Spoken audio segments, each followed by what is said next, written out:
Karena dia dari kecil itu udah kayak Udah enek ya. udah enak lihat rambut sebenarnya. Untuk laki-laki kita harus bisa jaga mata. Oh. Ada satu tempat wadah yang pengen dia Ada, apa? pengen banget. Belajar Dia di mana? pengen ke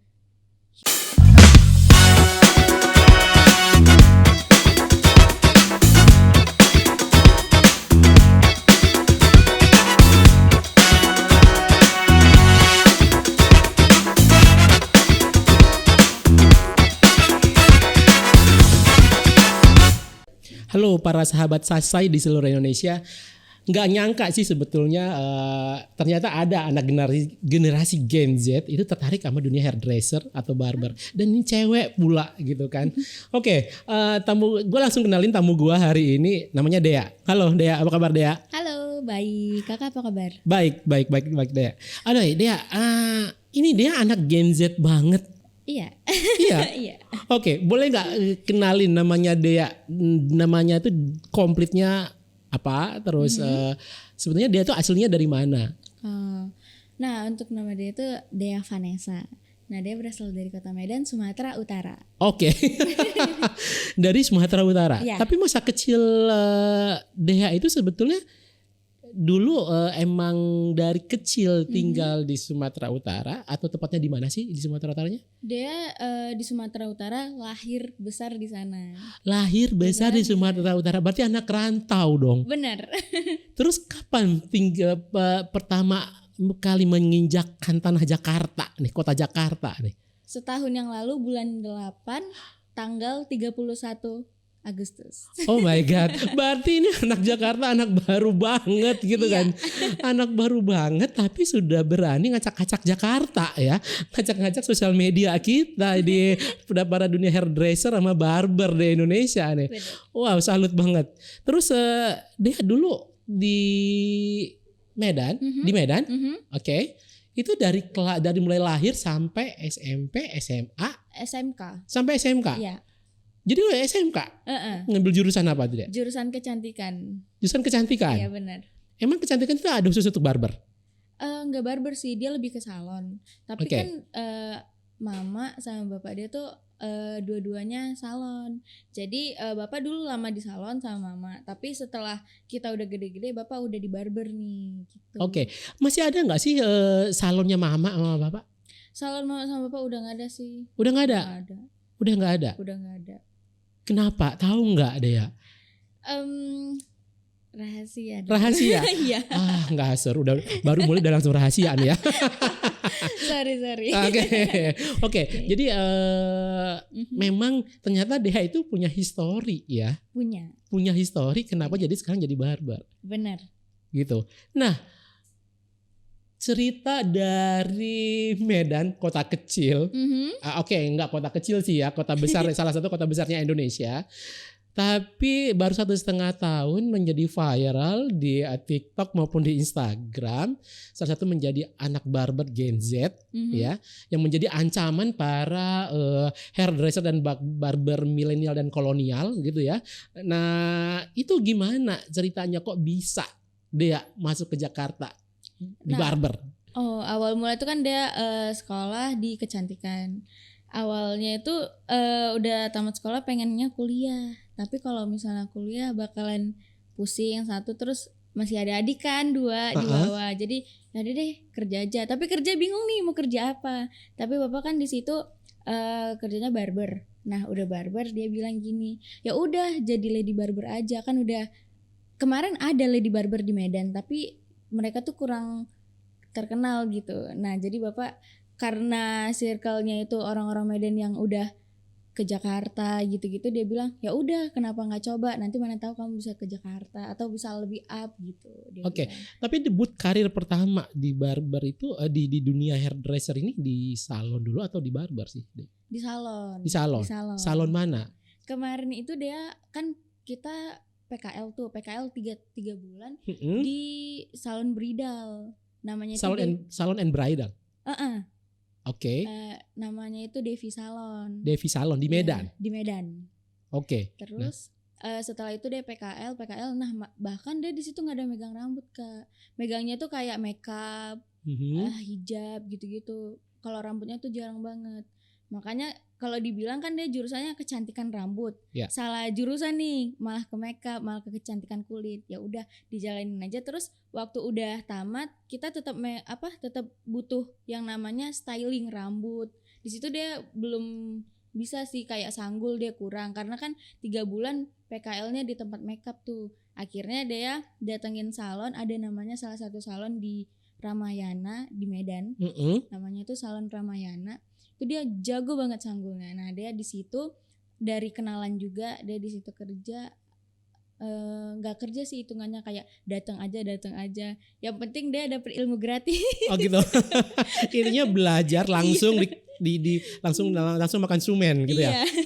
Oke. Jadi habis dari Devi Salon and Bridal ke Ramayana, masih di Medan semua? Masih di Medan, baru dia ke barber. Kan tamat sekolah nggak mau lagi di salon gitu. Karena kalau misalnya di salon pasti banyak banget nih yang harus dikerjain gitu, kayak dia juga masih awam. Kalau menggunting cuman bisanya layer, bob itu pada saat itu dia masih minim. Oke. Terus abis dari di Medan cuma di dua Iya, cuma dua itu aja. Setelah itu kan tamat sekolah tuh. Tamat sekolah 2 minggu, bapak bilang udah deh, gak usah kerja di mana-mana, udah belajar aja. Namanya tuh ada JK Barbershop di Simalingkar di Medan. Di Medan. Iya. Oke, berapa lama dia belajar di situ? Dia belajar di situ cuman 1 minggu, baru dia langsung kerja ke King Barbershop. Di mana itu? Di Medan juga. Di Halat. Oke. Jadi di King Barbershop itu bener-bener dia kerja sebagai profesional. Iya. Yang benar digaji dan dibayar. Iya, benar. Karena sebelumnya kan sekolah dulu kan, cuma belajar ya kayak belajar aja, nyari ilmu doang. Bener. Gitu kan. Berarti di King Barbershop ini pertama kali benar-benar berkarir di barber. Iya, dan pertama kali nyukur customer yang gimana. Oke. Oke. Nah, terus karirnya itu tiba-tiba bisa nyampe Jakarta, gimana ceritanya? Nah, setelah di King Barbershop itu kan dia ke namanya Mr. A. Nah, dia lamanya itu di Mr. A Barbershop. Masih di Medan? Masih di Medan. Oke. Setelah itu dia lama namanya Ade Yusri. Nah, dia lama sama Ade Yusri kerja dari King ke Mr. A Barbershop itu sama Ade Yusri. Terus dia duluan tuh ke Jakarta. Terus Tatang ngedatengin, namanya ada Tatang Wibowo. Kakak tahu? Iya, lumayan akrab dengar ininya namanya. Nah, kenal dia, terus dia nawarin ke Jakarta sebelum buka The Shortcut. Ya udah, gimana, masih ada nekat nggak mau ke Jakarta? Mau jadi orang nggak, dia bilang gitu. Jadi dia yang pertama kali Tatang yang pertama kali menginvite mereferensi si The Shortcut sama dia. Karena memang sebelumnya dia udah pernah ngomong, pengen ke Jakarta sama Bang Tatang gitu. Bukan sama Bang Tatang sih, kayak Bang Tatang, dia bilang gitu. Karena kan kalau misalnya dia lihat dari Medan dari Medan ke Jakarta mungkin bisa jadi viral gitu. Karena kan dulu mikirnya viral dulu gitu kan. Gitu. Jadi abis itu cukurannya bisa nih nyukur cowok, mana tahu bisa terkenal ke Jakarta. Terus dia bilang mau buka The Shortcut, ya udah datang aja katanya gitu. Tapi belajar dulu nih, bagusin cukuran sama bener-bener bisa motong cewek. Betul. Tapi yang masih kurang, dia bilang gitu, kayak bob dia masih kurang, terus kayak layer belajar lagi. Untungnya bapak dia lama kan di salon, jadi dia yang ngajarin sendiri. Oke. Menurut Dea, kenapa sih Mas Tatangnya tertarik untuk mendevelop Dea gitu? Kalau misalnya yang Dea kemarin kita sempet yang ada acara The Shortcut Academy itu, kemarin ada juga yang nanya kayak gitu. Dia bilang, nih anak bisa dijual nih di Jakarta, dia bilang gitu. Maksudnya berhasil dijual. Insya Allah. Ini jual apa nih maksudnya ya? Oke.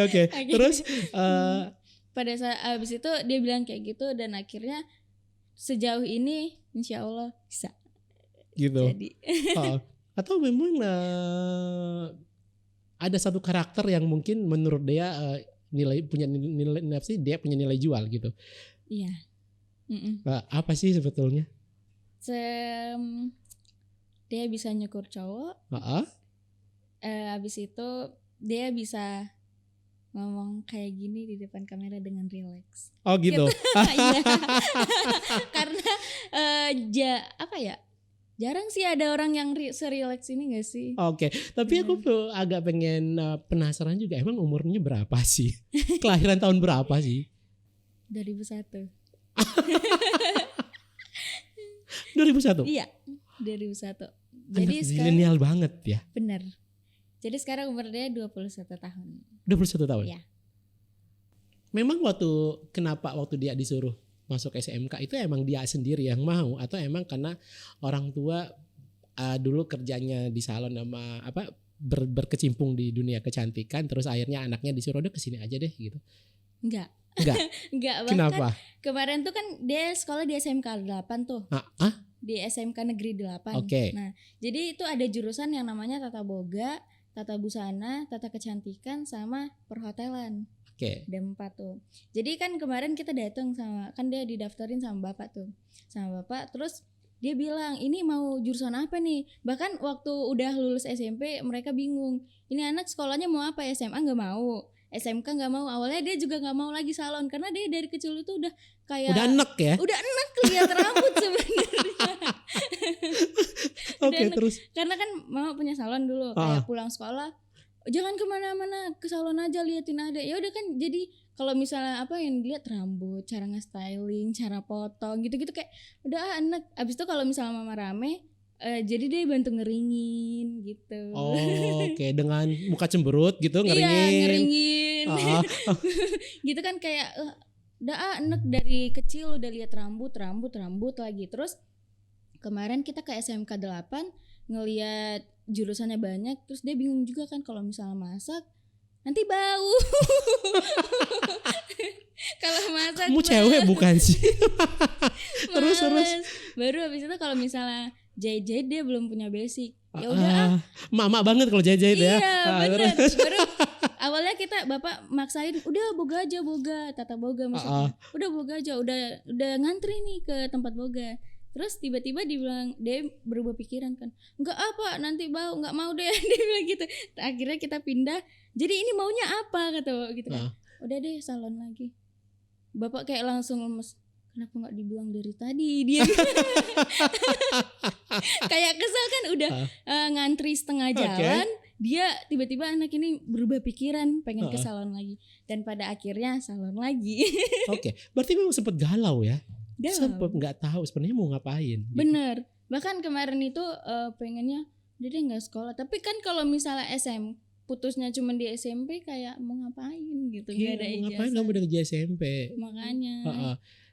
Ada momen apa? Ada nggak sih momen yang bener-bener yang bikin dia itu berpikir udah deh ambil yang salon aja gitu. Selain emang kegalauan itu, ada pemikiran terbersit besok pengen jadi apa gitu? Nah, waktu sekolah itu dia mikir kan, ini salon jenjang karirnya apa ya? Nah, gitu. Iya benar.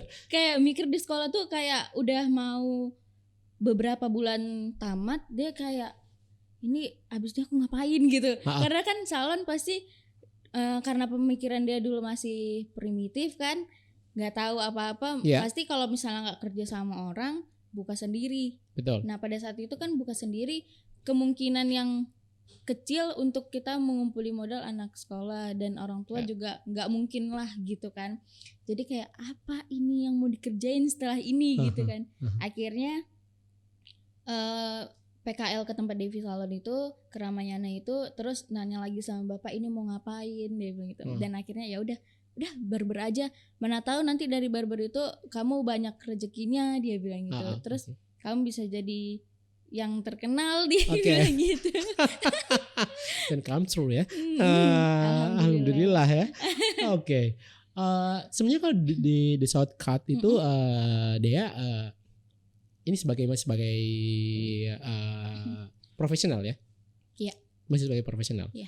Oke, ada berapa banyak di situ barber yang untuk yang cowok, yang cewek? Cuma dia sendiri? Cewek Ada Di 2 Shortcut. sih kita. Ada 2. Namanya Dea sama Putu. Sama Putu. Ya. Oh oke. Dua-duanya ada di situ ya. Iya. Ada berapa tim sih di situ Shortcut? Kita untuk hairstylistnya kita ada untuk sekarang ada 10. 10. Pemiliknya si ownernya sendiri? Pemiliknya owner Ownernya namanya Gilan Fadila. Gilan Fadila. Iya. Dia barbers atau emang bener-bener investor, emang founder dan ownernya? Dia founder dan owner. Oh, tapi dia nggak berkecimpung langsung di bisnisnya. Enggak. Jadi yang menjalankan adalah anak-anak barbers di situ. Kita iya. Oke. Nah, di aktivitasnya dari sehari-hari ini ya, terima tamu. Ini kan lebih banyak tamunya tuh cewek atau cowok sih sebetulnya? Kalau untuk kita karena memang kita dari anak-anaknya itu barber, kebanyakannya tuh cowok, Kak. Cowok. Kalau cewek bukan nggak banyak tapi bisa dihitung. Gitu sih. Oke. Nah, berapa banyak sih sebenarnya secara persentase si cowok atau cewek yang potong di barber jadi di Shortcut? Jadi kalau misalnya 100%, 80%-nya cowok, 20%-nya cewek gitu. Oke. Tapi emang jiwanya si Dea sendiri dari hati yang paling dalam nih, emang lebih suka motong cowok atau motong cewek? Sebenarnya dia dua-dua ada sisi sukanya, ada sisi nggak suka. Oke. Kalau misalnya cewek, Condong kemana? Condong ke cowok. Karena apa? Karena Nggak ribet. Gak ribet itu satu. Tapi kalau misalnya ribet harus memang benar-benar detail mata tuh gini gitu. Oke. Kalau misalnya cewek kan ya udah potong. Kalau misalnya kita ada yang salah gitu kan, aduh kalau salah nggak yang seribet cowok nih. Kalau cowok salah udah mau gimana pun tetap kelihatan kan, mau kita tutupin gimana tetap kelihatan. Iya kalau cowok ya, miss dikit ya. Bener. Kalau misalnya cewek salah misalnya kanan kiri agak naik gitu, ya udah styling aja yang bener. Tapi jangan ditiru. Tapi kalau styling yang bener, tapi kalau si cewek ini detail banget, dia akan ngeh juga sih. Tapi kayaknya rata-rata tipe cewek yang datang ke barber sama tipe cewek yang datang ke salon itu kayaknya karakternya memang berbeda deh. Berbeda. Iya kan? Berbeda. Mungkin kalau cewek yang datang ke barber mungkin cewek yang lebih ke tomboy atau terus dia nggak terlalu detail tentang layer. Iya sih benar. Kalau misalnya tomboynya enggak sih Kak. Tapi kalau misalnya kurang detail iya. Iya, mereka nggak terlalu detail ya mungkin. Iya benar. Untuk cewek yang suka datang ke salon gitu ya. Iya. Oke. Pernah nggak sih dapet customer yang unik banget gitu? Unik dari sisi misalnya penampilannya, tapi terus dia minta di mukanya mungkin udah berkarakter, terus dia nunjukin foto di Instagram, mau dong dibuatin kayak begini gitu. Terus ya itu kan foto di foto di Instagram atau apa mungkin cakep atau apa bla bla bla bla, tiba-tiba dia pengen disamain. Tapi dalam hatinya dia misalnya kayaknya susah deh ini kayak gitu. Nah kalau itu kita ada namanya sisi konsultasi. Nah dia bakalan nunjukin gambar, dia jelasin. Misalnya kan orang-orang Indonesia ini kebanyakan nunjukin foto Eropa, ya kan? Betul. Apalagi di feed itu tuh Eropa tuh pasti. Baru dia bilang, Kak ini gimana? Aku mau buat kayak gini gitu dia bilang. Terus dia bilang bisa dibuat kayak gini kalau bisa dibuat percis banget kayak gini kalau misalnya mukanya sama dan rambut sama kepalanya sama. Dia bilang. Tapi terus sayat dong tuh orangnya. Waduh, ini secara nggak langsung ngatain gua nih katanya. Ya nggak sih? Tapi di situ kan kita sebelumnya udah ngobrol kan, kayak udah kenalan, udah ngobrol nggak panjang lebar sih, kayak dikit udah ngobrol. Terus dia ngomongnya gitu juga sambil ketawa biar dia nggak sakit hati gitu. Tapi langsung dia bilang, Kak sebenarnya ini bisa dibuat kayak gini sih, dia bilang gitu tanpa itu. Tapi kita bakalan agak sedikit berbeda karena tekstur rambut kakak agak beda mungkin dari ini. Nah untuk kepalanya juga mungkin agak beda. Tapi bisa deh buat kayak gini, dia bilang gitu. Kita yakinin aja customernya gitu sih. Tapi apakah mereka akhirnya teryakinin nggak dengan hasil? Insya Allah sejauh ini customer dia yakin sih. Dan kalau misalnya kita ngelihat mereka yakin atau enggak, pasti dia balik dong. Iya. Ya kan? Nah, akhirnya dia balik. Akhirnya dia balik. Dengan kasih foto yang baru lagi gitu nggak? Enggak, bahkan kalau misalnya udah kayak gitu dia bilang udah deh kayak kemarin aja, udah Oh gitu. Iya. Nanti Wah. kalau misalnya dia udah 3 kali datang, dia bilang, bahkan dia yang bosen, bang mau ganti warna baru nggak? Dia bilang Oh gitu. warna mau ganti potongan baru nggak? Dia bilang gitu. Oke. Ya apa ya rekomendasi dong. Nah udah karena dia udah percaya sama dia bilang udah deh ikut kamu aja katanya gitu. Tapi dia tanya dulu nih kesehariannya ngapain, entah dia pilot kah, entah dia harus rapi kah, entah dia memang kerjanya nggak usah rapi-rapi banget gitu. Okay. Entah dia mau panjang mau pendek gitu. Konsumen yang profesinya apa yang paling mentereng, yang paling kece, paling oke profesinya ya, yang benar-benar mempasrahkan rambutnya untuk dipotong sama dia? Banyak sih.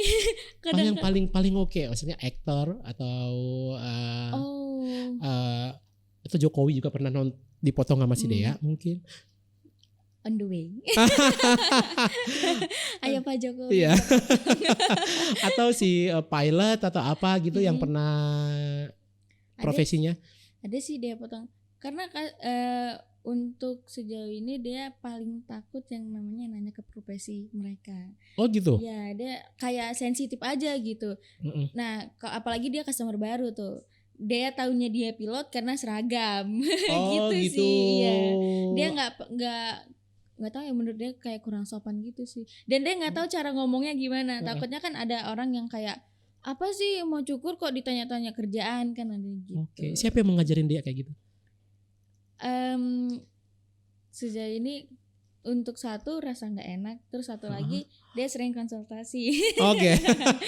Ini cocok nggak ya dibilang kayak gini? Terus dia bilang nanyanya gini, bang sehari-hari ngapain? Atau enggak pura-pura lupa aja, bang kantornya di mana kemarin? Nah gitu. Gitu atau dikaplok, abang gitu enggak? Enggak. Kirain gitu kan. Dia nanyanya tuh kalau customer udah 3 kali sih minimal dia tanya. Pura-pura lupa kan, padahal sebelumnya dia belum pernah nanya nih. Dia bilang, bang tadi kok telat. Kerjanya emang di mana sih bang? Kantornya di mana? Kadang-kadang tuh customer yang ke shortcut itu bang, datang itu mereka tuh yang privasi banget. Nah mereka tuh nggak mau yang tahu kerjanya itu apa. Kemarin ada salah satu customer dia yang dia dari pertama buka The Shortcut sampai sekarang dia masih cukur sama dia. Dan sampai sekarang juga dia nggak tahu kerjanya apa. Iya. Tapi cukup unik juga ya The Shortcut. Makanya mungkin karena dianya sendiri yang gak berani ngomong atau dan memang dia orangnya tuh kalau misalnya dicukur gak banyak ngomong. Kalau misalnya telat dia sorry ya telat, udah gitu doang. Bang kita mau cukur gimana? Udah kayak biasa aja ada gitu. Udah kan kalau kayak gitu orang gak mau diajak ngobrol banyak kan. Terus kemarin tuh baru banget bulan ini seminggu yang lalu dia cukur. Aduh. Dia datang telat banget nih, telatnya 15 menit lah dia bilang, bang kok telat sih bang, kantornya emang di mana? Dia cuman ketawa doang. Dia gitu doang. Baru di mana bang, dia bilang gitu. Dia sambil ketawa juga kan, di Polres. Dia bilang nah baru di situ tahu tuh. Baru tahu gitu kan. Sebelumnya nggak tahu. Mungkin dia lagi rame-ramenya kasusnya Sambo kali, dia masih takut kali ya. Mungkin. Soalnya kita cukur dari pertama buka sampai sekarang nggak tahu nih kegiatannya apa gitu. Oke. Tapi kalau saya kan memang memanfaatkan jasanya hairdresser untuk potong rambut saya. Biasanya sih kalau ya sama kayak konsumennya dia ya, udah bolak-balik, kalau udah cocok bolak-balik akan datang lagi. Biasanya sih kalau kayak begitu sih aku bisa lebih dekat sih sama hairdressernya. Jadi anytime aku bisa datang. Gue jam segini sini mau ke situ, mau lu ada nggak gitu kan? Nah bahkan yang private itu dia kalau booking udah nggak dari web lagi kak, dari dia sendiri. Kadang sebelum mau kadang mereka saking deketnya, dia gue sekarang kesana ya kata gitu. Udah bang ini belum ada, udah nggak apa-apa, gue tunggu atau enggak ntar deh atau berapa jam lagi katanya gitu, atau jam berapa yang kosong, dia bilang gitu. Karena customer dia tuh kita nggak banyak ngomong di nyata, tapi kalau misalnya di chat gitu dia ini sih welcome aja. My God, hidup di dunia saat ini kok ya banyakan di chatnya ya daripada di dunia nyatanya ya. Karena mungkin dianya private mungkin abis itu dianya juga takut ngomong kan. Takut ngomongnya, takutnya nanti ada yang mungkin dia entah capek di luar, kita terlalu banyak omongan kayak risih. Karena kan menurut dia tempatnya barber itu tempat dia merelaksasikan pikiran dan tenaga dia gitu kan. Karena beda banget sama salon. Kalau salon kan tempat orang curhat gitu ya. Bener. Kalau salon semua kalau kesah di rumah, di kantor dicurhatin semua, dibocorin semua di salon. Sama orang salon disebarin lagi ke salon-salon tetangganya gitu kan ya. Gitu kan. Tapi kalau misalnya cowok mungkin berbeda ya Kak. Karena kan cowok ini kayak silent treatment ini sih agak susah gitu. Takut nanti malah main hati ya, susah ya kan. Ditanyain dikira dikasih perhatian. Bener. Makanya dia lebih suka customer yang dia memang benar-benar bacot daripada dia yang bacot duluan. Takutnya kan salah tanggap nih. Oke, itu salah satu. Mungkin itu salah alasannya dia untuk kerja di barber. Iya, itu salah satunya. Tapi seru juga sih kalau misalnya customer cewek. Itu tadi kayak apa-apa semua dicurhatin gitu. Enak gitu. Makanya dia seneng megang customer cewek. Bahkan customer cewek dia itu aja sih sebenarnya. Oh gitu. Iya. Mungkin mereka karena udah ngerasa deket juga kali ya. Jadi mostly semua customer cewek itu ada ikut gede potong sama dia kalau di shortcut. Iya, bahkan kan kita untuk potong kalau cewek itu kan 6 bulan sekali, dia arahin pasti selalu 6 bulan sekali. Karena kalau lebih dari 6 bulan sekali ada yang rontok gitu gak sih Kak? Iya. Oh, kenapa 6 bulan sekali? Dia bilang 6 bulan sekali aja biar dia rambutnya gak rontok. Karena customer dia tuh rambutnya panjang-panjang Kak, yang memang sukanya panjang. Gak suka pendek. Jadi long layer, banyak kan main di long layer semua. Tapi mereka datang sama pacarnya, nah pacarnya cukur sama yang lain, dia pasti wash and blow sama dia gitu sih. Oke. Nah, pernah gak sih dimarahin sama konsumen? Pernah. Boleh cerita gak? Tapi untuk di sini dimarahin enggak, tapi kalau di Medan pernah. Pernah, gimana ceritanya? Bisa dimarahin? Ini kita mungkin waktu di Medan kita konsultasi, tapi konsultasi yang enggak instan banget. Enggak intens banget konsultasinya. Sama anak bapaknya sama anaknya. Nah si anaknya ini masih kecil, tapi dia tuh masih kecilnya udah SD sih, udah kelas 3 apa kelas 4 gitu. Nah jadi dia nyukur kan, baru di samping dia ini Bang Ade nyukur. Nah dia cukurannya fade itu kan yang dari nol banget ke atasnya numpuk gitu kan. Pada saat itu dia fade, tapi yang di atasnya itu yang ball fade gitu loh, yang kayak hampir botak. Tahu kan Kak? Nah itu baru si bapaknya bilang, bapaknya kan tentara, dia tahu tentara karena pakaiannya tentara, baru pulang kerja. Jadi si anaknya ini mau cukur gimana, dia bilang gitu kan.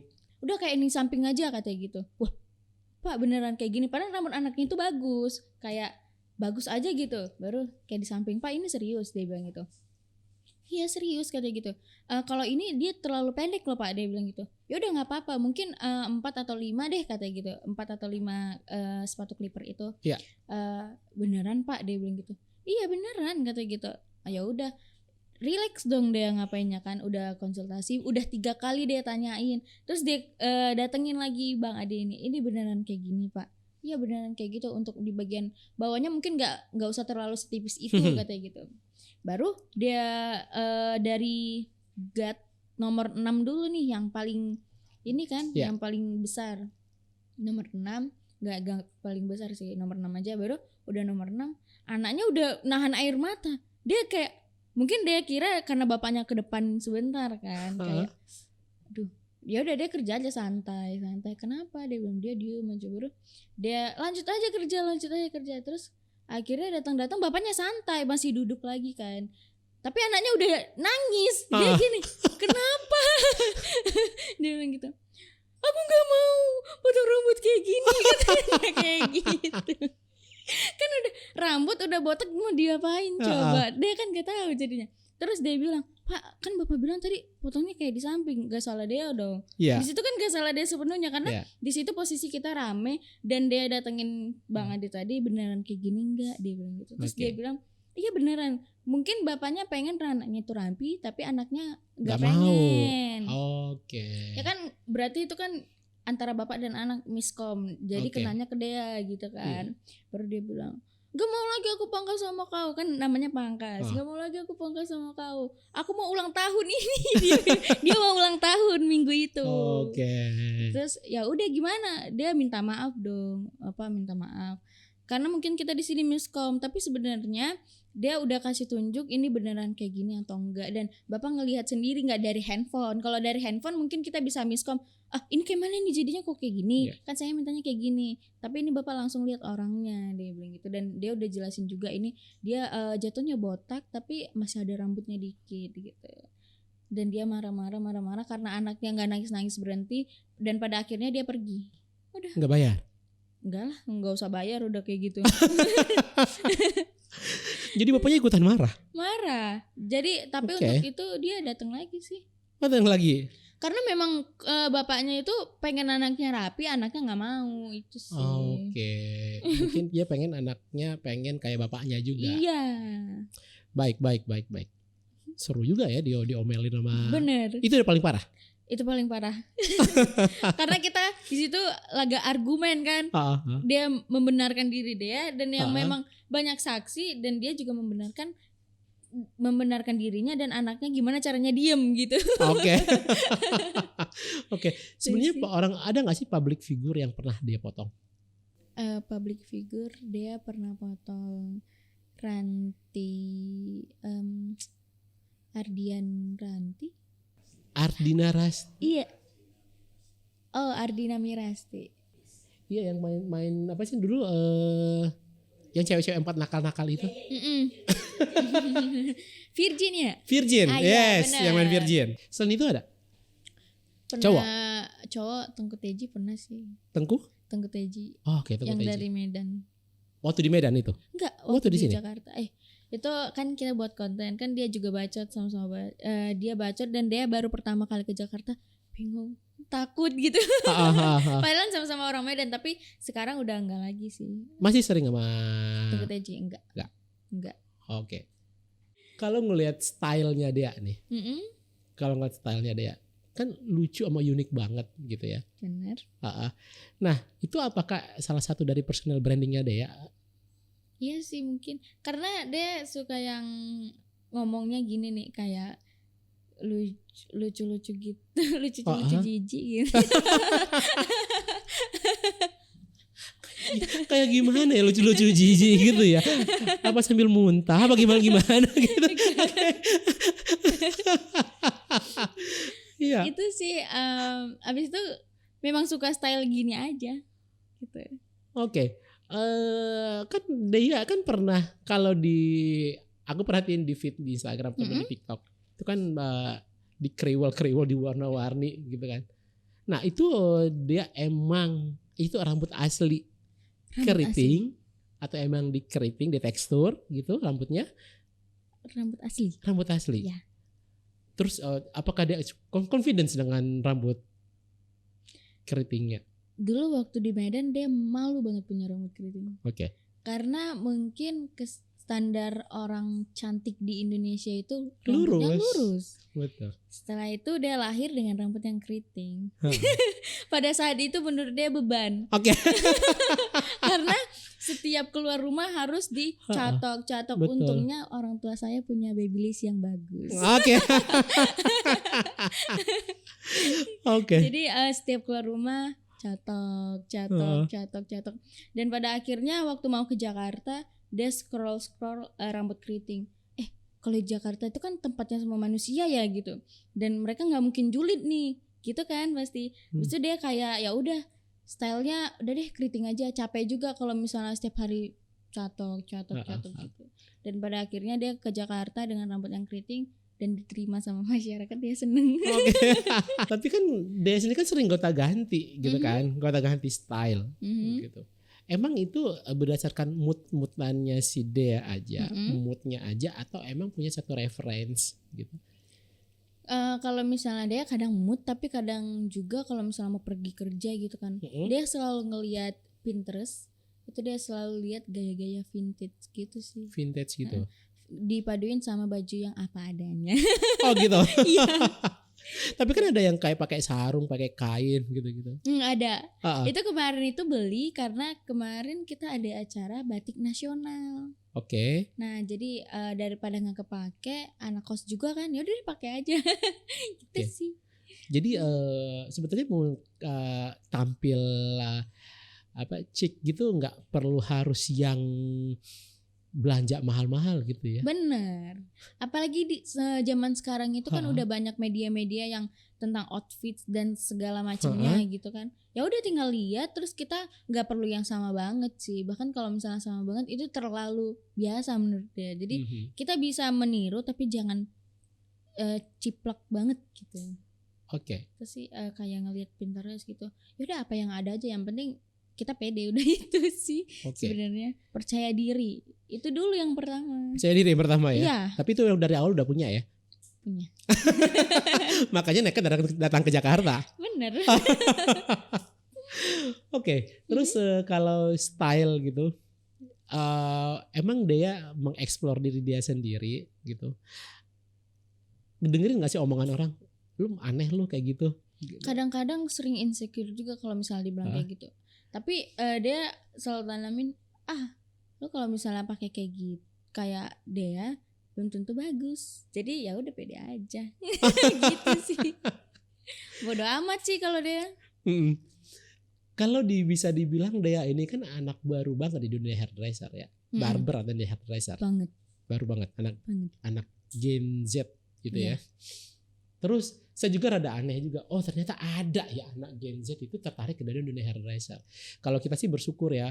Artinya si profesi hairdresser atau barber ini kan emang bergulir dengan baik gitu ya. Iya. Regenerasinya oke gitu. Bener. Nah menurut Dea nih Dea, pandangan Dea terhadap dunia hairdresser atau dunia barber di Indonesia itu kayak apa? Pandangan dia sih untuk sekarang ternyata nggak sesempit itu pemikiran dia tentang dunia hairdresser itu. Kalau dulu kan sempit banget, paling di situ-situ aja gitu kan.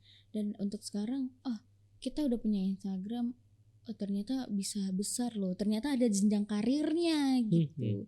Jadi makanya dia benar-benar dia gelutin karena itu dia. Kita di situ juga bisa mengeksplor, dan dari dunia hairdresser itu mungkin kita bisa dipanggil ke luar negeri.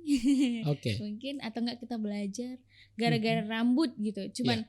Cuman gara-gara sehelai rambut kita bisa keluar atau kita bisa mengeksperimenkan apa yang kita mau. Benar enggak sih? Kayak misalnya warna, mereka bisa lagi kesel, mereka bisa mengeksperimenkan warna-warna yang mau mereka buat. Terus kalau misalnya model rambut gitu-gitu. Terus kalau misalnya ada artis yang ganteng, kita bisa buat ke customer kita. Eksperimennya. Jadi kalau artis yang ganteng bisa gue kecengin. Maunya gitu kali. Oke. Nah sebenarnya salah satu itu juga sih yang membuat akhirnya Dea kita invite untuk ngisi podcast kita. Karena viralnya di sosial media gitu. Terima kasih. Iya. Terus kalau menurut Dea, kalau Dea ngelihat dari latar belakang kedua orang tua yang pernah ada di salon. Iya benar. Gitu. Apa pelajaran yang Dea ambil sebetulnya dari kedua orang tua? Pelajaran yang harus diambil karena kita di dunia kayak gitu banyak cobaannya ya, apalagi untuk laki-laki yang bekerja di dunia salon itu banyak banget cobaannya. Dan untuk perempuan sama, sebenarnya nggak ada laki-laki perempuan sama aja gitu.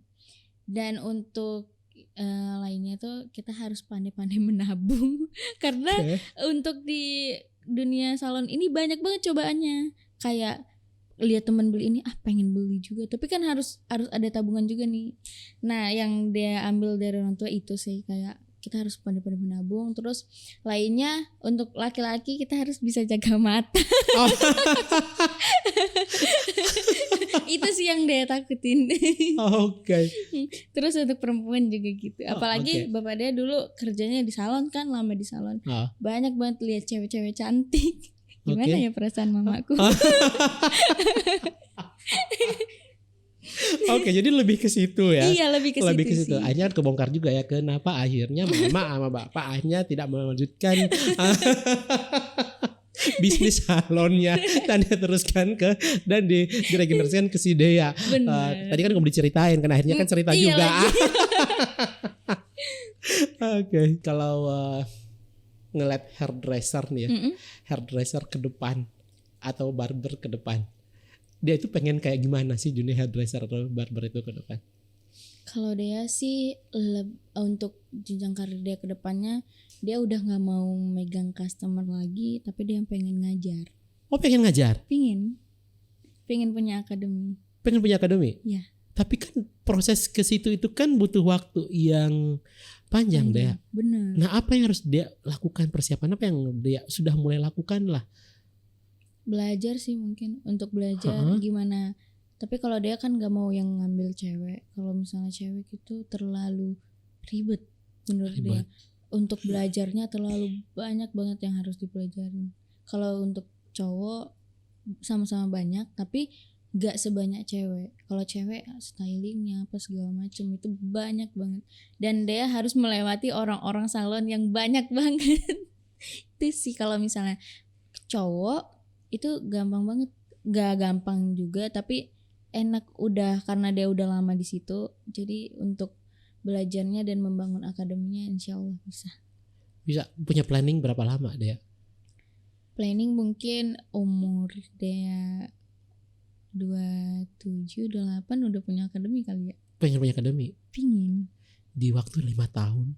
Terus dia ada satu wadah yang pengen dia tuju, misalnya gue pengen ke di Amerika tuh ada satu tempat, atau di mana di Korea ada salah satu tempat barber, atau ada satu tempat wadah yang pengen dia.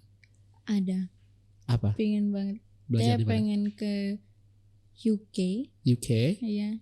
Itu namanya Menspire, mungkin tahu? Oke. Menspire tuh pengen banget belajar di situ, dan kayak kalau bisa kerja di situ kerja lagi, dan kita harus tahu kan pasarnya gimana, dan kita harus membedakan teknik-tekniknya gimana yang bisa dibawa ke Indonesia, baru kita goreng itu semua di Indonesia gitu.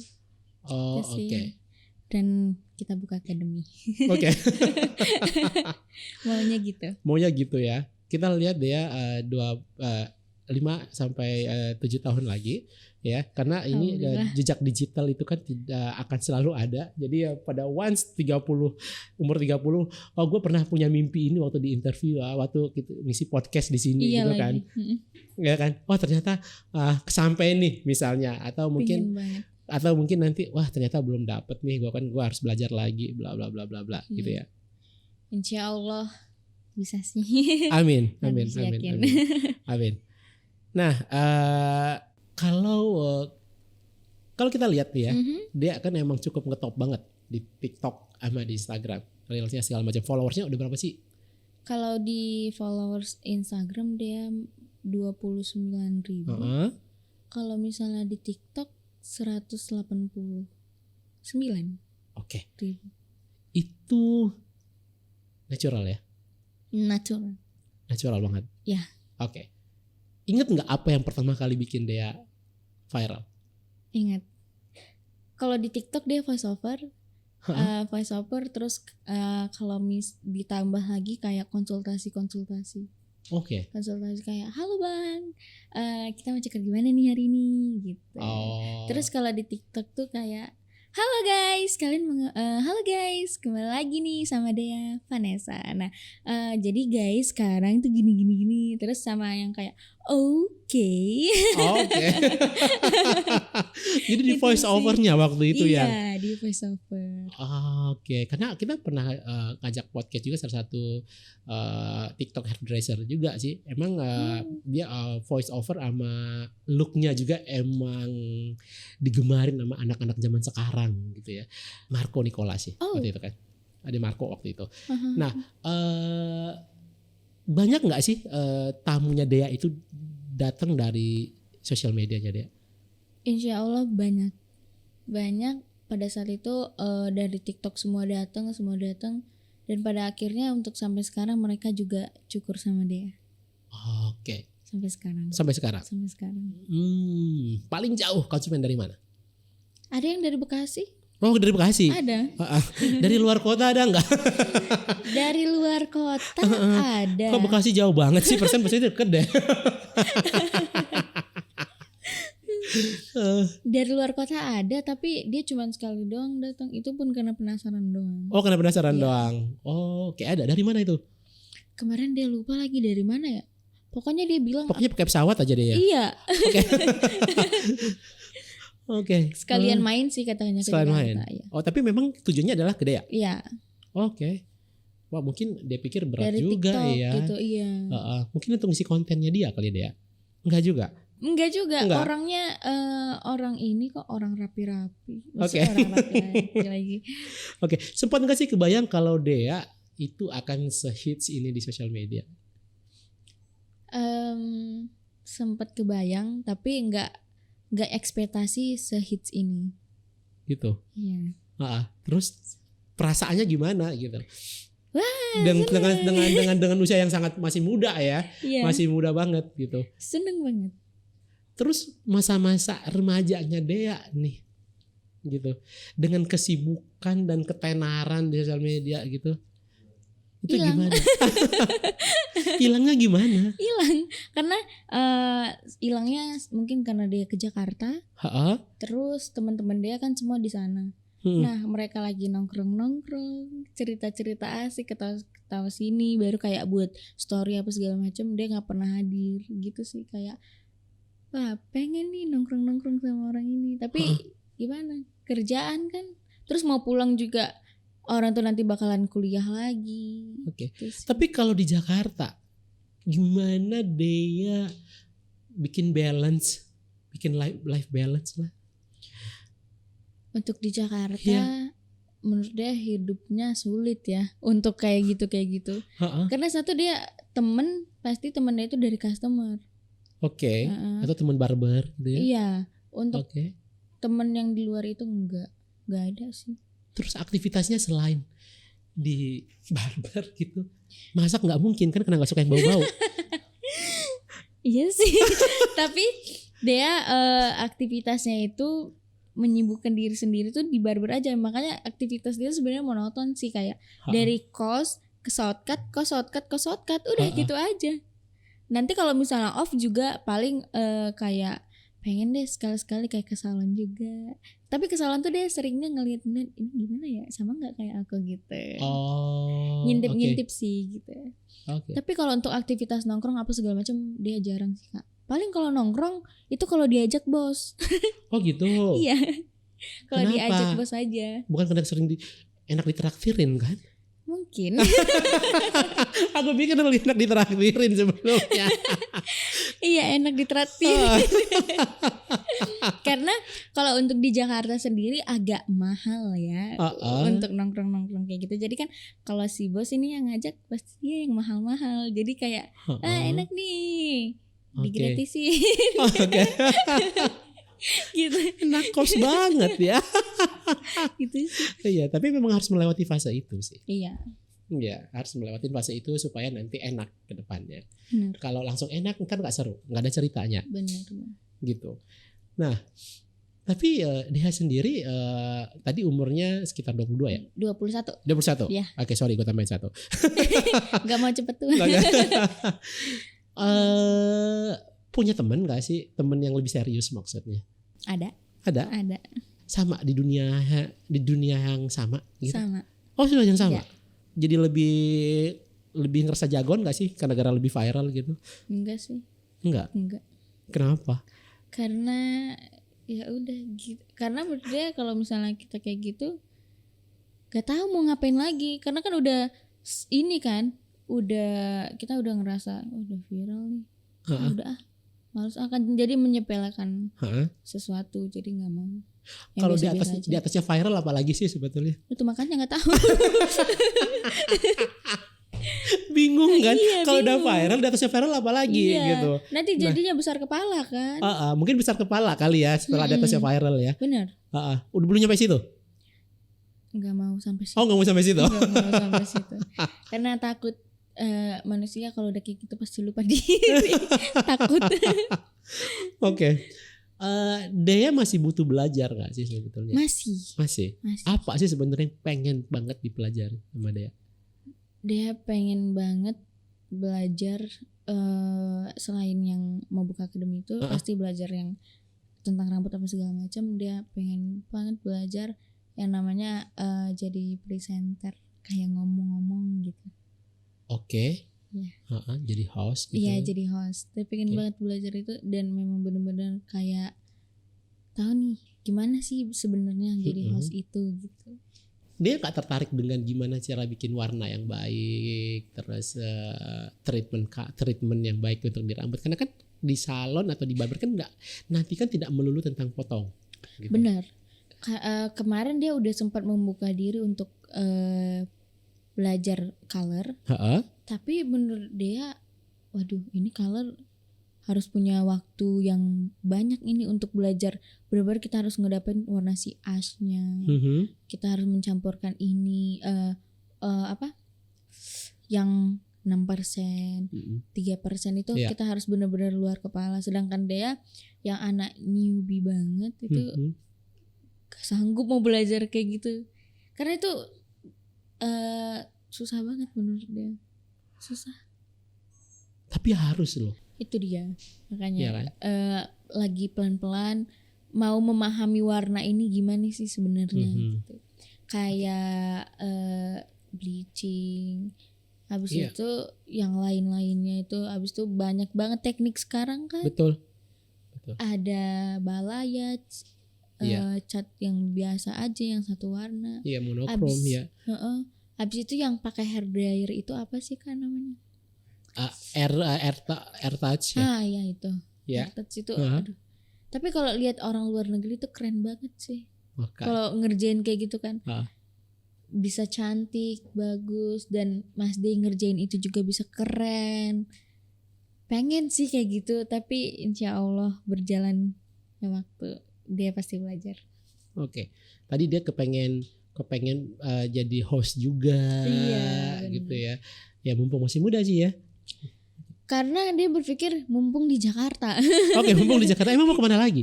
Enggak, mumpung di Jakarta aja. Oke, mumpung gitu. Di Jakarta. Kan semuanya ada nih. Kayak semua manusia tempatnya di Jakarta. Jadi sayang banget untuk kita lewatin hal-hal yang kayak gitu. Oke.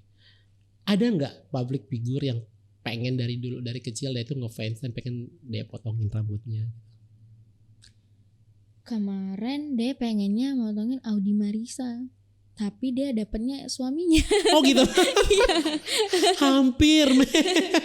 Dikit lah. Iya. Dikit malah lagi. Nyukurin suaminya. Oh, lain kali dibisikin. Kemarin tuh Audi Marisa udah sempet dateng kan. Dia ngefans banget sama dia dari SMP yang dia main diam-diam suka. Terus? Tuh kemarin dia dateng, terus ayo kak potong rambut. Maaf ya aku lagi manjangin rambut. Kalau dia lagi motongin cowok-cowok keren, cowok-cowok ganteng gitu, pacarnya marah nggak sih, cemburu nggak sih? Paling kita debat kalau misalnya nyukurin bule. Iya. Oke. Pasti dia kalau langsung kau.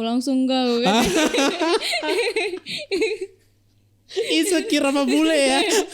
Tapi kalau Indonesia enggak ya. Oh berarti memang dia tahu kalau inceran bule itu seperti apa gitu kan. Enggak tahu. Kan suka salting gitu kan. Bule nih. Mana saltingnya itu karena nggak bisa bahasa Inggris sebenarnya. Jadi kan salting mau ngapain. Jadi ya udah senyum-senyum aja, mau ngomong juga nggak tahu apa yang mau dibilang. Cuma minta what's your name, udah itu gitu doang. Oke. Sering bule-bule dipotong sama si dia? Kalau misalnya sering ada beberapa kali, tapi seringnya itu dia aja gitu. Tapi kalau bule kan memang cukurnya 2 minggu sekali. Memang aktivitas mereka sih kayaknya. Oke, tapi nih gitu banyaknya hairdresser atau barber yang ada di dalam di tempat di Southcut, karakter tipikal yang spesifik banget cuttingannya si Dea itu kayak apa sih? Ada nggak sih ngebedain dengan yang lainnya? Mungkin koma hair ya, yang kayak koma-koma gitu, terus ya sih koma hair. Karena kebanyakan customer dia gitu. Dan untuk cowok yang lain tuh kayak friends crop, tapi sebenarnya semuanya itu kita udah punya, semuanya bisa. Tapi orang-orang yang sering cukur sama dia kalau nggak comb hair friends crop.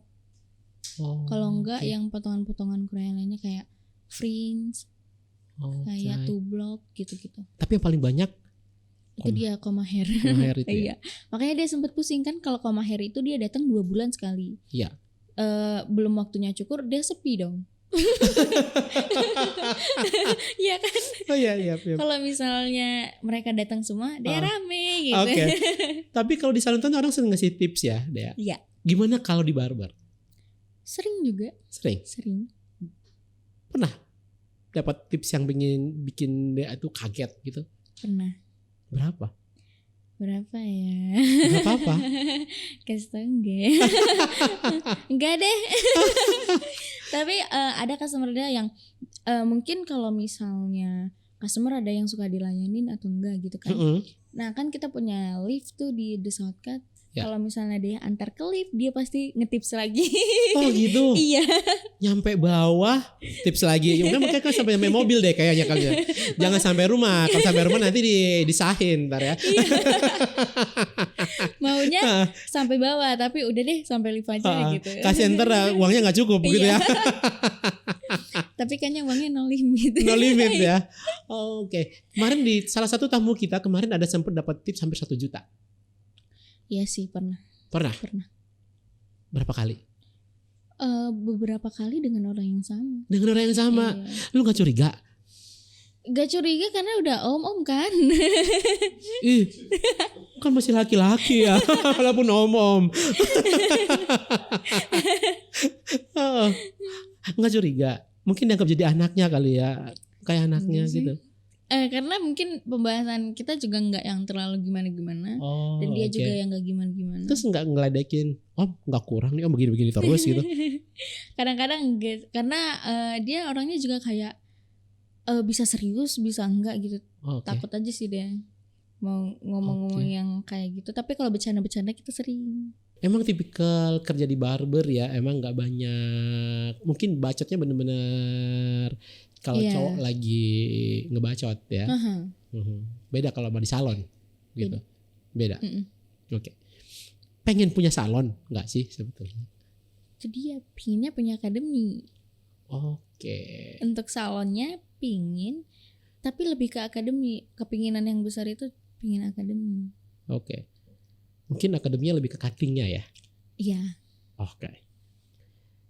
Nah, Dea punya nggak panutannya Dea di barber? Diri sendiri. Oke. Nggak punya kayak role model ke? Punya role model ada. Siapa? Kalau misalnya untuk dia kan di sini 2 ya, cewek sama cowok. Yes. Kalau misalnya cewek itu dia suka si Gladysef. Mungkin bisa. Bule ya? Bule. Dia dia Rusia. Oke, dia salah satu ladies barber. Bukan. Enggak. Dia cowok. Sorry, dia cowok. Dia megang cewek dan potongan bobnya itu menurut dia keren banget. Oh, tapi dia emang ini di barber atau salon? Dia lebih salon atau barber sebetulnya? Salon sih sebenarnya. Salon sebetulnya. Kalau misalnya barber itu tadi dia fansnya sama si, dibilang fans juga enggak, tapi suka aja gitu sama karya-karya dia. Si Josla sama banyak sih, Jos Opi itu baru sama Sam Rascal tuh keren. Kok boleh semua ya? Lokalnya ada nggak sih? Lokalnya nggak ada. Lokalnya saya aja. Anak sekarang banget ya. Anak Z banget ya. Nah, ini kan bukan anak-anak Z nih, anak dari Z, Gen Z. Anak Gen Z itu kan kadang labilan, moodinya tinggi banget. Bener. Terus yakin hari ini kamu pengen punya akademi, besok lu berubah pengen jadi artis gitu? Artis di dunia rambut. Atau pengen jadi pemain FTV gitu kan?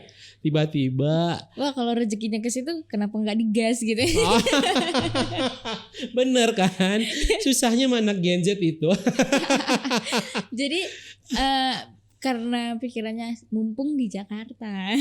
Oke. Tapi kamu sebenarnya introvert atau extrovert tuh? Extrovert. Kadang-kadang bisa dua-dua sih. Tergantung mood dianya. Oke. Tergantung mood sih dia. Iya, karena emang pilihan kamu. Saya sih agak deg-degan baru dapat tamu. Podcast kita adalah Dea, anak umur 21 Gen Z, jadi barber dan hairdresser gitu kan. Terus wow, menariknya adalah apakah ini adalah yakin pilihannya Dea gitu loh untuk berkarir.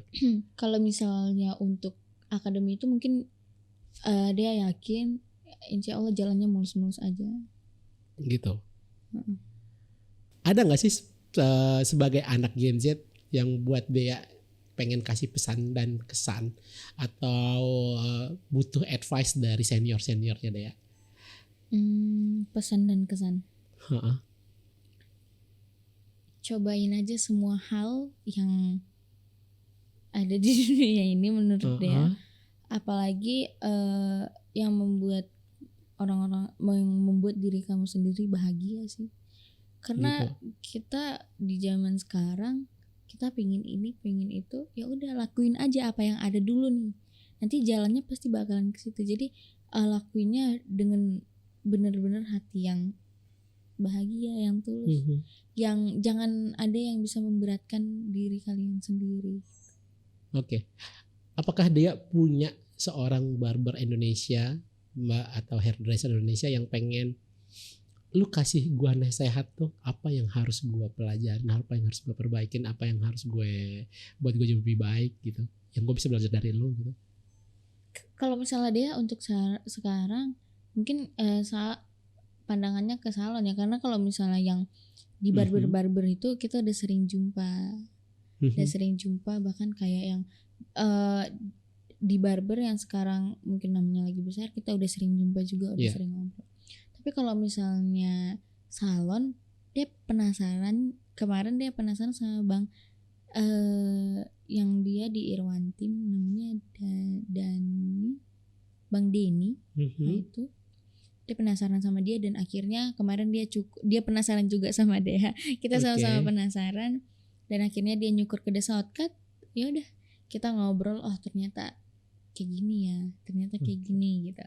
Nah untuk sekarang dia pinginnya jumpanya sama ini sih, Pak Rudi Hadi Suharno. Karena Pak Rudi Hadi Suharno melegend banget kan. Dari dia sekolah itu udah semuanya itu ada gitu. Saya barusan mau tanya sama kamu kenal nggak Pak Rudi Hadi Suharno? Kenal. Kamu kenal namanya ya? Kenal namanya doang. Oke, iya, beliau adalah satu maestronya hairdressernya Indonesia yang bikin fondasi dunia hairdresser itu. Bener. Barber termasuk dalamnya adalah beliau, gitu kan. Karena dari dia sekolah, bahkan dari dia kecil itu nama nggak bisa hilang gitu. Waktu dia kecil-kecil juga bapak sering ngomong di sana, mama juga sering ngomong. Di sekolah dengernya itu lagi gitu. Sampai sekarang dia penasaran, aku udah di Jakarta tapi kenapa belum pernah jumpa dia gitu. Gitu. Pengen ketemu sama Pak Rudi? Pengen. Mudah-mudahan kita bisa invite Rudi Hadi Suharno nanti di sessionnya podcast kita ya. Kita sering kolaborasi dulu sama Pak Rudi Hadi Suharno gitu. Ya suatu hal yang luar biasa sih di generasinya si Dea masih ingat sama Pak Rudi Hadi Suharno gitu. Iya, karena itu namanya udah legend ya. Legend, dan mungkin kuping dia udah familiar ya dengan nama gitu, itu ya. Dengernya itu lagi gitu. Oke. Karena penasaran. Penasaran banget dia. Salah satu orang yang pengen hadir di sini menurut Dea untuk ngobrol di podcast Wheel of Hairdresser. Boleh. Boleh. Atau pengen langsung ngobrol di Wheel of Hairdresser bareng Pak Rudi. Kita akan ketemukan misalnya anak Gen Z dengan generasi apa ya? Aduh, gue bingung ya. Karena Pak Rudi sendiri tuh udah kayak om Kalau saya emangnya udah om gitu kan. Gitu. Iya sih. Kalau kamu mungkin kayak udah cucunya Pak Rudi. Gitu. Oke, kita akan coba kontak Pak Rudi Hadiswarna untuk ada di podcastnya Inaura. Wow, Ya. terima kasih. Oke. Berarti di dunia hairdresser menjanjikan dong ya? Menjanjikan banget. Menjanjikan banget. Ya itu dia jatuhnya jenjang karir kan. Jenjang karir. Gimana? Bisa nggak dia ajak para teman-teman dia atau para hairdresser untuk yakin bahwa dunia hairdresser bisa menghidupkan kita gitu? Iya. Jadi buat kalian teman-teman yang masih setengah-setengah niatnya di dunia hairdresser ini, bulatkan secepat mungkin karena dunia ini memang menjanjikan kita banget dari segi finansial, terus dari jenjang karirnya. Untuk sekarang udah banyak tawaran-tawaran ke luar negeri, kemanapun itu, mungkin ke negara yang mungkin kalian mau datengin, itu udah bisa menjanjikan banget dengan cuman motong rambut doang gitu kan. Iya. Tuh jadi buat kalian yang punya niat setengah-setengah, coba dibulatkan lagi. Dan yang belum bisa, coba belajar pelan-pelan. Bahkan kalau misalnya rambut itu enak banget untuk dipelajarin kalau kita niat, bener nggak? Betul banget. Wah, seru banget ya ngobrol sama Dea hari ini ya. Ternyata dunia hairdresser itu bisa banget menghidupkan kita sebagai mata pencarian kita. Iya. Satu lagi mungkin Dea, gimana sih cara bisa teman-teman yang agak gaptek di sosial media supaya kayak Dea nih? Kalau misalnya kayak gitu berarti kalian harus konsisten. Oke. Konsisten. Mungkin dari awal-awal dari story dulu. Story kayak kalian story satu hari, kalau misalnya kalian masih gak tahu mau ngapain tuh satu hari, kalian kerja di barber atau salon kalian posting story biar orang tahu dulu nih. Ya. 10 atau 9 atau 5 mungkin kalau misalnya untuk awal-awal 5 story Instagram. Terus untuk postingnya kalian kalau misalnya memang mau benar-benar ditahu orang, bisa seminggu 3 atau 4, atau enggak kalau misalnya kalian pengen benar-benar ngejar satu hari satu. Oke. Gimana sih belajarnya sebetulnya dia apakah itu dulu belajar secara otodidak atau dia ngajarin nih? Karena kita di shortcut itu ngajarin yang udah kayak gitu, jadi ngikutin orang-orang yang ada di situ. Oke. Ngikutin. Nah bahkan kita di shortcut itu kita bingung. Maksudnya bingung, bukan bingung ngapain, kayak merasa bersalah kalau misalnya kita nggak posting satu hari. Gitu. Oke. Berarti untuk menjadi besar kayak dia sekarang itu dari sosial media, besar dari sosial media. Iya, artinya sosial harus media. bisa memaksimalkan sosial media yang ada sekarang ini. Iya. Karena apa-apa kita sekarang udah sosial media. Sosial media. Untuk mulut ke mulut ada, tapi sosial media bisa 70%, mulut ke mulut 30%. Oke. Benar? Betul banget. Karena pentingnya viral ya. Iya. Penting banget viral. Oke. Berarti buat teman-teman yang hairdresser yang ada di luar sana yang memang ternyata gitu sekarang skillnya udah bagus tapi belum memanfaatkan sosial medianya dengan maksimal, harus sudah mulai nih gitu kan. Karena untuk menjadi seorang hairdresser gitu yang terkenal kayak si Dea gitu kan, butuh skill, nggak cuma skill tapi gimana cara belajar di sosial media. Bener. Oke. Kalau misalnya skill itu bisa dibohongin kalau di sosial media. Tapi nggak boleh bohong skill loh. Iya bener. Walaupun masih maksudnya bohongin tuh gini, kalau enggak cukurannya jelek, Oke. enggak potongannya masih belum nih, Oke. malu ditengok orang gitu. Oke. Kalau misalnya berbentuknya video, ya udah kayak edit aja yang bagus-bagus gitu. Oke. Kalau misalnya foto kan banyak aplikasi yang bisa ini. Oke. Tapi jangan setiap hari. Nah dari situ kita bisa meningkatkan skill kita yang benar. Sehari-hari kan kita nyukur, kita potong rambut, kita styling, itu pasti bisa. Oke. Dan itu ada tekanan diri sendiri tuh pasti. Malu nanti yang datang dari sosial media ternyata kayak gini, kan banyak sih Kak kayak gitu. Oke. Ya kan? Yap. Jadi emang penting banget untuk mengelola sosial media kita ya. Bener. Oke, Dea, kita udah hampir di penghujung acara kita hari ini. Terus aku ada game sedikit. gitu. Pilih salah satu, Mhm. ya. Pertanyaannya dijawab salah satu aja. Berat nih. Enggak berat. Oke. Pilih barber atau salon? Kalau dia barber. Customer cewek atau cowok? Cowok. Lurus atau kritik? Keriting. Nah, kali ini gue udah tahu jawabannya. Bule atau lokal? Bule. Berarti masih bisa ganti ya. Astagfirullah. Enggak tahu. Besar atau kecil? Waduh. Besar kali. Nah, karena bule ya. Panjang atau pendek? Panjang. Wah, di-confirm berarti. Oke, thank you banget para teman-teman Sasai, sahabat Sasai di seluruh Indonesia. Thank you banget buat Dea yang hari ini udah ngobrol banyak dan kasih insight banyak banget tentang untuk dunia hairdresser dan barber di seluruh Indonesia, sama tips-tips sama pesan-pesannya tadi untuk para hairdresser ya. Ketemu lagi di session-session berikutnya. Dan sukses buat cita-citanya untuk 7 tahun ke depan. Amin. Ya. Mengusir sesuatu untuk sahabat hairdresser? Buat kalian yang ada di luar sana, ayo semangat dan jangan putus asa apa yang kalian lakukan sekarang, karena banyak banget yang aduh gini aja gitu. Enggak, sebenarnya itu enggak gitu-gitu aja, tapi kaliannya aja mungkin yang kurang konsisten atau yang lain-lain, atau ada tekanan-tekanan yang lain yang membuat kalian jadi susah untuk bekerja. Oke, thank you banget Dea. Ketemu lagi di lain waktu.